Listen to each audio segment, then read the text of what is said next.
اور پھر میں تمہیں کہتا ہوں تم کو معافی مانگنی پڑے گی، اس لیے کہ جس شخص کے اوپر تم نے جھوٹا الزام لگایا ہے، کتنی منسٹریوں کو میں نے لیڈ کیا ہے، وہ میرے چپڑاسی بھائی باہر سے بیٹھ کر نہیں، اندر آ کر ذرا ان سیکٹریوں سے، ایڈیشنل سیکٹریوں سے پوچھو اور ان سے پوچھو میری ایمانداری کی باتیں۔ گھر کا بیدی لنکا ڈھائے، تم وہ پہلے مجرم ہو جس نے عمران خان کا بیدی ہونے کی حیثیت سے اس کو دھوکہ دیا۔ تم نے ایجنسیوں کو ایسی باتیں کی جس کا عمران خان کو، اس کے فرشتوں کو بھی علم نہیں تھا، اور یہ بات خالی عمران خان نے مجھ سے نہیں کی بلکہ پارٹی کے بہت سارے اور لوگوں کو بھی اس بات کا علم ہے۔ میرا آج کا یہ ویڈیو پیغام میرے ایبٹ آباد کے گھر سے متعلق شہباز گل صاحب کے جھوٹے الزامات اور من گھڑت بیانات کی تردید اور حقائق سے منسوب ہے۔ اللہ تعالیٰ کا اور نبی کریم صلی اللہ علیہ وسلم کا فرمان ہے کہ تم میں سے اچھا انسان جس کے اخلاق اچھے ہوں، اور تم میں سب سے برا انسان وہ ہے جو جھوٹ بولتا ہے۔ یہاں تک کہ خود اللہ تعالیٰ نے قرآن مجید کے اندر جھوٹوں پر لعنت بھیجی ہے، لعنت اللہ علی الکاذبین، اور ساتھ ساتھ یہ فرما دیا اگر کوئی فاسد تمہارے پاس کوئی خبر لے کے آتا ہے تو اس کی اچھے طریقے سے تحقیق کر دیں، کہیں ایسا نہ ہو کہ تم نادانی میں کوئی ایسی غلطی کر دو کہ پھر پچھتاوا تمہاری زندگی کا حصہ ہو۔ خواتین و حضرات، جہاں نادانی نہیں بلکہ شہباز گل صاحب تو جان بوجھ کر لوگوں کو من گڑت الزامات کے ذریعے بلیک میل کرتے ہیں۔ مکان بیچنے کے حقائق آپ کے سامنے پیش کرتا ہوں۔ میرا یہ گھر کہیں آرکٹک خطے میں نہیں بلکہ ایبٹ آباد میں واقع ہے، جو اپنی خوبصورتی اور تعلیمی اداروں کی وجہ سے پاکستان کا ہارورڈ کہلاتا ہے، اور حبیب اللہ کالونی اور کاکول اکیڈمی دونوں ایک دوسرے کے ساتھ جڑے ہوئے ہیں۔ ان کے درمیان میں صرف ایک اونچی دیوار ہے جو ان دونوں کو الگ کرتی ہے۔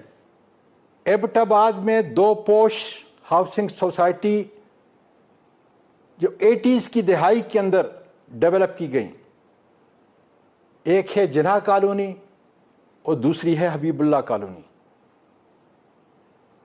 یہ مکان 210 مرلے پہ مشتمل ہے، اور 1.5 سال پہلے ایک مرلہ حبیب اللہ کالونی میں مین روڈ کے اوپر 25 سے 30 لاکھ مرلہ تھا۔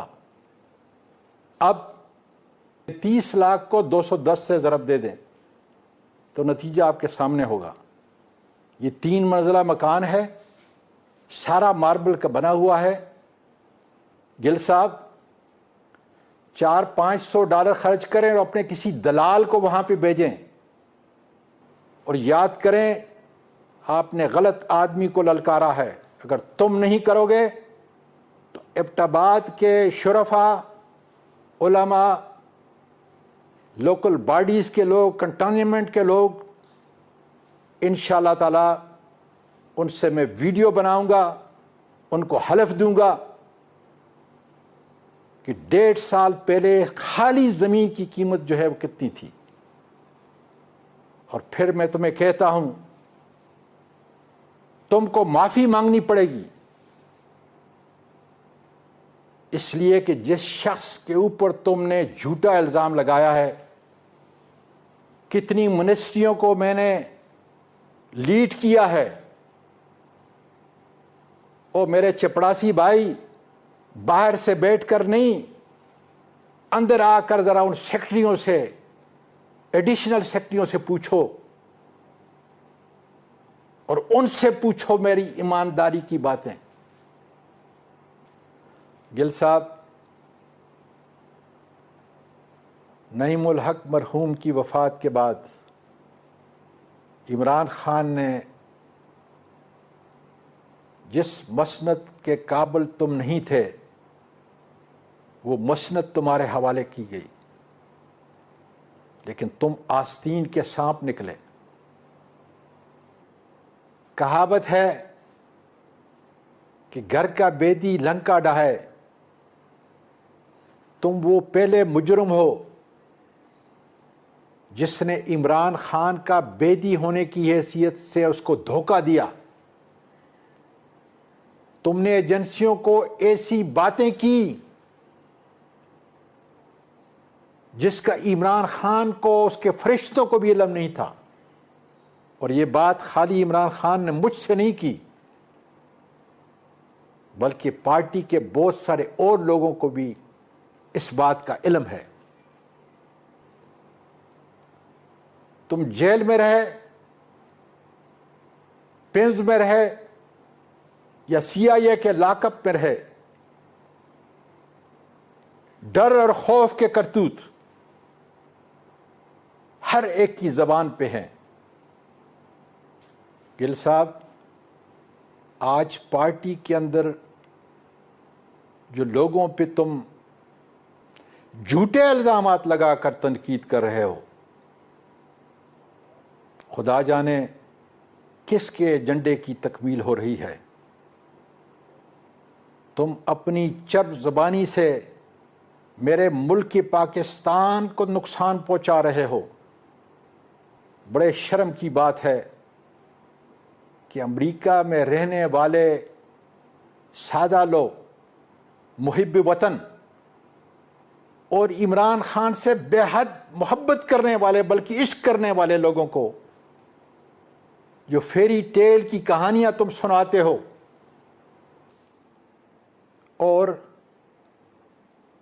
لوگوں کی عمران خان سے والہانہ محبت کے طفیل ان کی قربت حاصل کرتے ہو، مجھ کو شرم محسوس ہوتی ہے کہ تم نے عمران خان کے اعتماد کو سب سے پہلے ٹھیس پہنچائی۔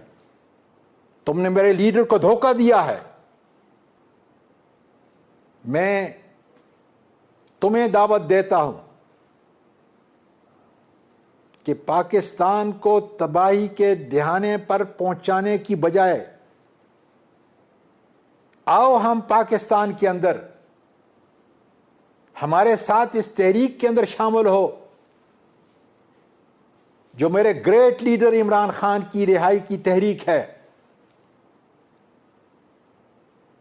اگر ڈر، خوف اور کاورڈنس، ڈرپوکی تمہاری زندگی کا حصہ نہیں ہے تو میرے چیلنج کو قبول کرو۔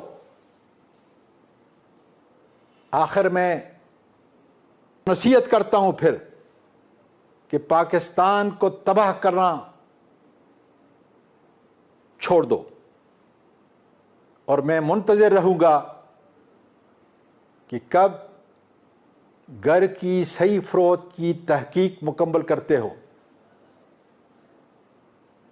اور اگر تم نے غلطی کی ہے تو شرمندہ ہونے کی ضرورت نہیں، معافی مانگ لو، اس لیے کہ نبی کریم صلی اللہ علیہ وسلم نے فرمایا کہ غلطی پر معافی مانگنا تذلیل نہیں، میں دن قیامت کے اس عزت کا داعی ہوں گا۔